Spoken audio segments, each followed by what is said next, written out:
তিন ধরনের মানুষের কপালে সবসময় দুঃখ লেগেই থাকে। তো চলুন জেনে নেই কোন তিন ধরনের মানুষের কপালে সবসময় দুঃখ লেগেই থাকে।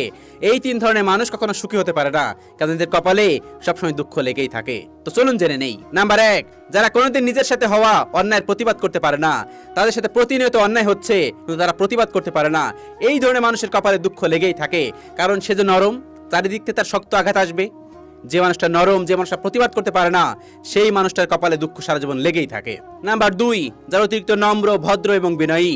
এই সমাজে যারা নম্র, ভদ্র এবং বিনয়ী, তাদের কপালে দুঃখ বেশি থাকে, কারণ এই সমাজের মানুষ তাদেরকে বেশি ঠকায়। কারণ তারা যে নরম, তারা যে গরম হইতে পারে না, এজন্যই সমাজের মানুষ তাদেরকে বেশি ঠকায়। এজন্যই তাদের কপালে দুঃখ সবসময় বেশি লেগেই থাকে। নাম্বার 3, যারা সবসময় ভাবে অন্যরা কষ্ট পাবে, এজন্য কখনো কষ্ট দিয়ে কথা বলতে পারে না। সেই মানুষগুলোর কপালে সবসময় দুঃখ লেগেই থাকে, কারণ সেই মানুষগুলো ভাবে আমি কি বলবো, আমি বললে সেই মানুষটা আবার কষ্ট পাবে না। তো এই মানুষগুলোর কপালে সবসময় দুঃখ লেগেই থাকে। রিয়েলাইজ করে